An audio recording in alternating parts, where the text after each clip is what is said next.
McNulty has been in the firing line this week. Michael Winner, do you think if they were paid more, they would stop abusing the spirit of their expenses code, if indeed that's what they're doing?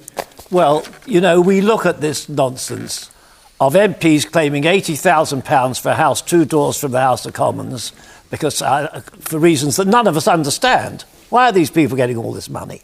There is a ethos of cheating and twisting the rules and taking advantage of things that should not be there in the House of Commons. It is an absolute disgrace. And now they say we want to raise, because it may well be that they'll stop from putting their hand in the till. Well, we can't steal, we'll have it in income. It's absolutely scandalous. We have 3 MPs on this panel. Have any of them ever stood up in the House of Commons or anywhere else and said we are party to, if not indulging in it, in practices which are palpably dishonourable and dishonest? No, I doubt if they have. I think it's a scandal.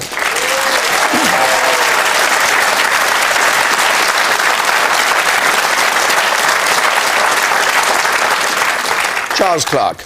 Well, it won't be popular to say it, David, but I utterly disagree with Michael. There is not an ethos of cheating, dishonesty and dishonour in the House of Commons. There is not. Oh, please. There is not. There are individuals who've done bad things, and there is a process by which they are then brought to book in an appropriate way. The answer to the question that Anne-Marie asked is this.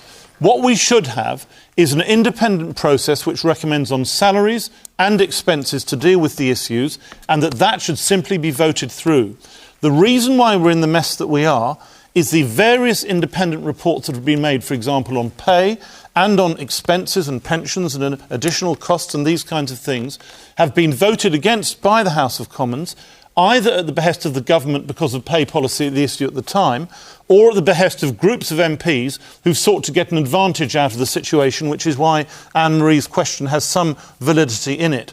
What we should simply do, and I think the Prime Minister's right to have asked for this inquiry, is to go down the situation where we get a clear statement of what's the appropriate salary for a Member of Parliament compared to other walks of life and so on, and what are the appropriate expenses, because we live in a constituency-based system and need staff to support offices and need to travel to and from the constituency and so on, and then vote that through, agree it and enforce it. It's because that hasn't happened that the various terrible things that have gone on and so damaging to politics in the round have happened.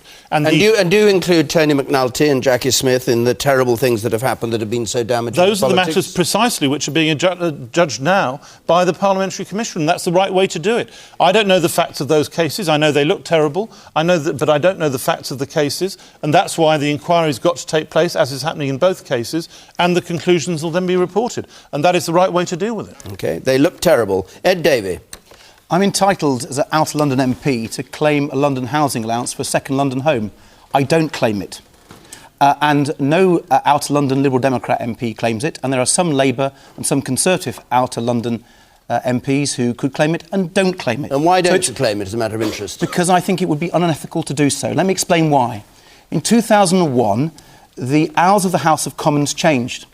And instead of sitting through the night and sitting to the early hours as we used to do, when you needed that sort of allowance, we only sit till 10 o'clock 2 nights a week, and the rest on Wednesday we finish at 7 and on Thursdays at 6. You don't need a second home in London if you live in outer London. You live in Kingston? I live in Kingston. And I could not look my constituents in the face and say, I need a second home and I need you to pay for it. It would not be fair. And so I think MPs like Tony McNulty and other outer London MPs, yes, they may have been claiming this allowance within the rules, but I don't think they should have been claiming that allowance. I think the rules should be changed, and unless we make these changes, politics is going to be a very dirty word. And let's remember there was an internal House of Commons committee that recommended a change to the London housing allowance last year. I voted for it, all my colleagues voted for it, but Labour MPs, including Tony McNulty, voted against that change. And I wonder why.